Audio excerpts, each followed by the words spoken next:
Batman begins where many great myths do, not in triumph, but in tragedy. The defining moment of Bruce Wayne's life is seared into his memory, the brutal murder of his parents in front of him as a child. In psychology, we call this a core trauma, an event so foundational that it reshapes not just memory but the architecture of one's identity. Most people spend their lives trying to escape their trauma or repress it. Bruce Wayne does the opposite. He builds his entire existence around it. Instead of burying the pain, he weaponizes it. The murder of his parents becomes both his curse and his mission, a wound that never heals but never closes because he refuses to let it. This is where the mask begins, long before he ever dons the cowl. The boy who lost everything learns a brutal lesson about fear and vulnerability, and he makes a vow that no one else will suffer the way he did. But underneath that noble vow lies something darker. Psychologically, Batman is not only about saving others.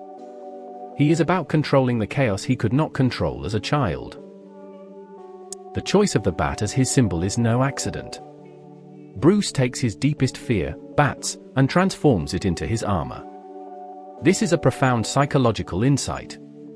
What terrifies you most can, if embraced, become your greatest source of power. In Jungian psychology, this is the idea of confronting the shadow, the parts of ourselves we fear or repress. Bruce doesn't just confront his shadow, he wears it, he becomes it, and in doing so, he turns fear itself into a weapon.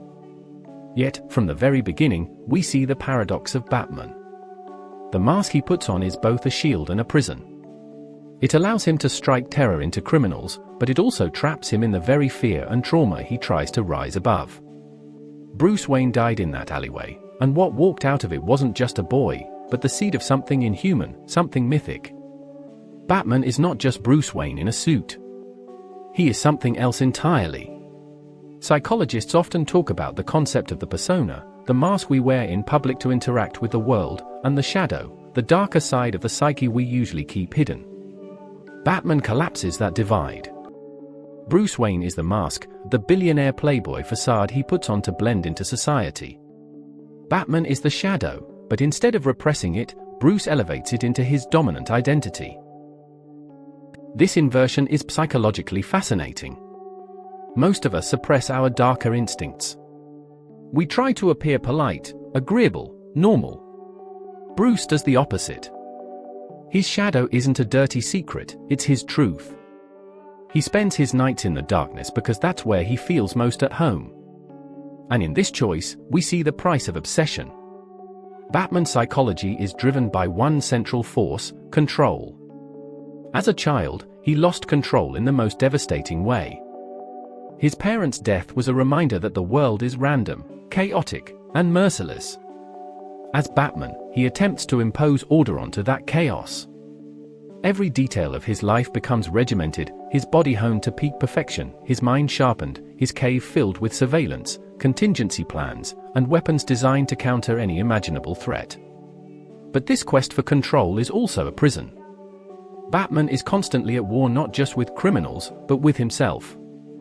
His vow not to kill is more than a moral code. It is his lifeline. If he crosses that line, he risks becoming the very thing he fights. In this sense, Batman is the ultimate embodiment of the tightrope walk between justice and vengeance. He is not a hero in the clean, shining sense of Superman.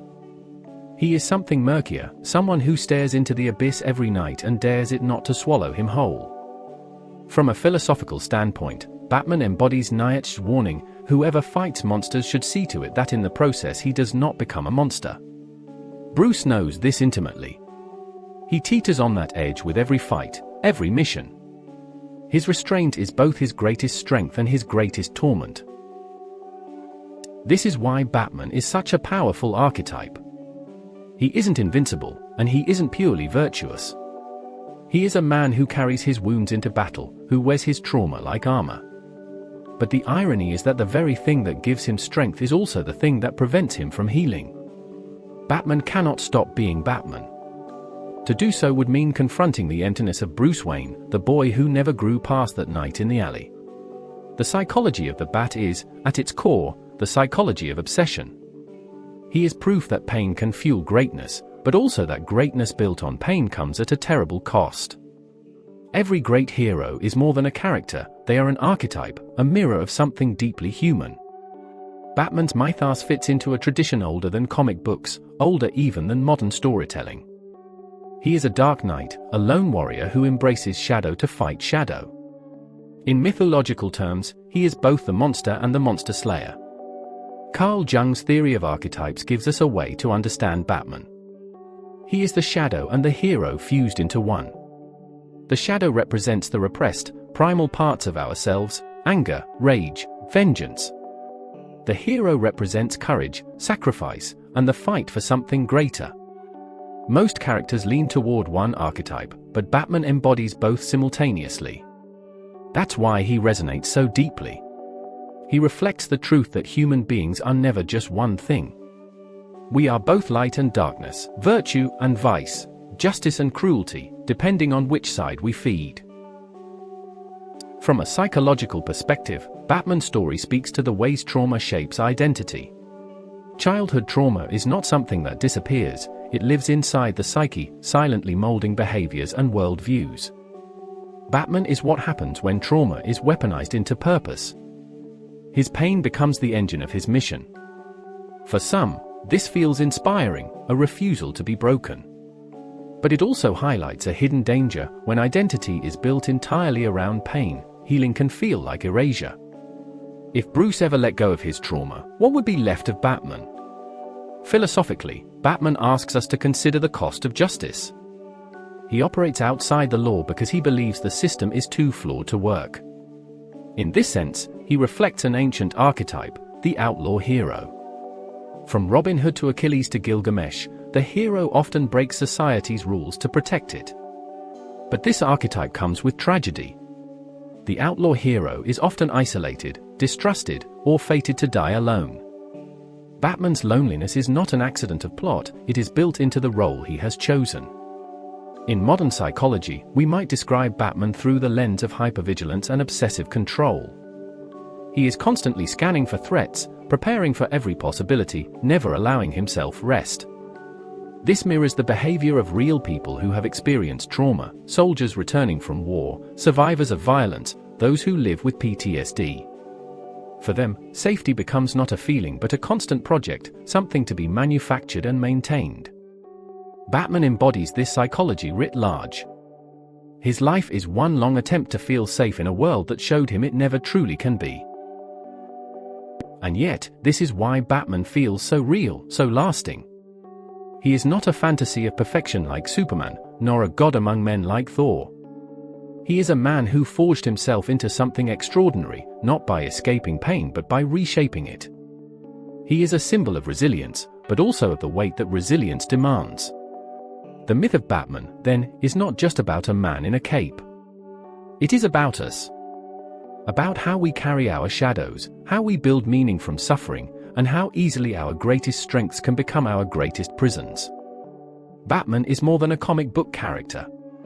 He is a case study in the human struggle between shadow and light, trauma and resilience, obsession and purpose. His story forces us to ask questions we often avoid. What do we do with our pain? How do we shape our identities around it? And at what cost? The first lesson Batman offers is that pain can be transformed into strength. He shows that wounds, when acknowledged and harnessed, can drive us toward greatness. But he also warns us that this transformation is never without consequence. A life built entirely around pain can become a cage, where healing feels like betrayal and vulnerability feels like weakness. The challenge, then, is balance. To learn from suffering without letting it become the whole of who we are. The second lesson lies in restraint. Batman's refusal to kill, even when it would be easier, reflects the discipline of someone who understands the corrupting power of crossing certain lines. In our own lives, this means choosing long-term integrity over short-term gratification. It is a reminder that how we fight matters as much as what we fight for. A third lesson is that strength is not always visible. Batman is powerful not because he can fly or bend steel, but because he cultivates the unseen: his mind, his discipline, his ability to prepare. In a world obsessed with surface appearances, this is a radical idea. Real power often looks quiet, hidden, even ordinary, until the moment it's tested. Finally, Batman's story asks us to confront our own shadows. The parts of ourselves we'd rather ignore, anger, insecurity, grief, do not disappear by being buried. They grow stronger. The only way forward is to face them, integrate them, and use their energy without being consumed. That is Batman's path, and it can be ours too. In the end, Batman endures because he reflects something eternal, the fragile but unyielding human spirit. He is not a god, not an alien, not even someone free from contradiction. He is a man who fell, who broke, and who chose to rise anyway. His legacy is not perfection but persistence, not peace but the refusal to surrender. And perhaps that is why, after all these years, the Dark Knight still feels like he belongs to us. He is the part of ourselves that refuses to stop fighting, even when the night feels endless. Batman isn't just a hero, he's a psychological paradox. His entire life is built on pain, yet that pain fuels his strength. He teaches us that suffering can become purpose, but also warns us that obsession can turn purpose into a prison. His power doesn't come from superhuman abilities, but from discipline, preparation, and restraint. Batman shows us the truth: to master the world, you first have to master yourself, and to face the shadows within, or be consumed by them.